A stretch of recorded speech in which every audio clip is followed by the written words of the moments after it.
Hi guys, it's Sheena from Teton Raptor Center and I'm here to give you this week's patient update. So let's go ahead and get started. Now before we begin, I just want to mention that our rehab clinic right now is super busy as we're dealing with a lot of patients. So this video won't cover every single one of our birds, but it's going to cover some of our newer patients and highlight some releases. I'm going to kick things off by showing the video of Swainson's Hawk 515. Going back to the wild, this bird initially came in with head trauma, but unfortunately dislocated his shoulder, and we were able to repair it and get him back out there.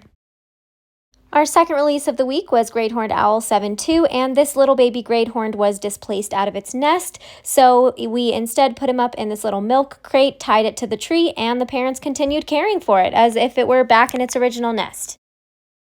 Our third release of the week is Baby Long-Eared Owl 630, and I know what you're thinking, this guy does not look real, but he is in fact real, and he fell out of his nest, so we were able to get him back up into a tree, and parents continued caring for him. Here he is, back in his original home with the parents right nearby. Moving right along to our current patients, here we have Golden Eagle 7-3. This bird came from Salmon Falls, Idaho, and despite his full-grown size, he is also a baby. He was found outside of his nest and was completely emaciated, so it's likely that he somehow got away from his parents and the nest site and was unable to hunt and feed himself on his own. So we're currently caring for him in our clinic right now, and he's doing well so far. Next up this week is adult Swainson's Hawk 7-1. This bird came from Iona, Idaho with a right wing injury. As you can see, he's got a little green wrap on, and that's because he ended up getting some soft tissue damage to his right metacarpus, and so that is basically the tip of the wing. And he also has a really bruised left elbow. Luckily, nothing was broken, so we are doing some cold laser therapy to help speed along that healing process. He's living in the ICU and eventually will move to the PCU once we can take that wrap off. Next up are the 5 baby American kestrels. These guys are the ones that got displaced from their nest and unfortunately had to be taken from their parents since their nest was no longer an option for them to live in. We were able to re-nest one of the 5. It's the one farthest to the left in this photo with its mouth wide open.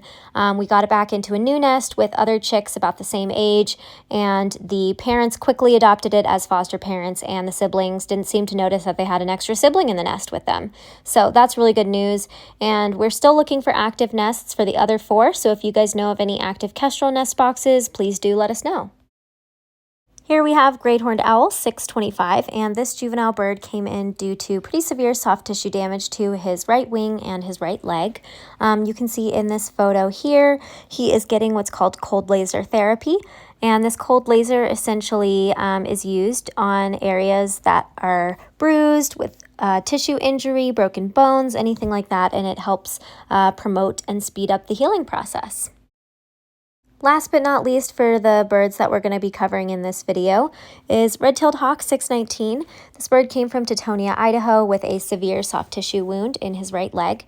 As you can see, it's all bandaged up, and we actually were able to move him into the PCU today. Here is that soft tissue wound. It definitely doesn't look great, but he is a star patient. He's eating on his own. We're able to put medication in his food, and he's staying relatively calm. So because of all of those things, we were able to move him out of the ICU into a bigger space. He's not picking at his bandages, so he was given the thumbs up to graduate to a larger space a little bit early.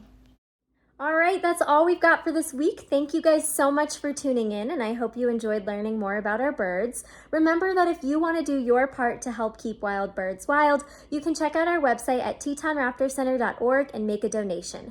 I'm also going to link that donate button in the description below, so you can click on it there. Bye!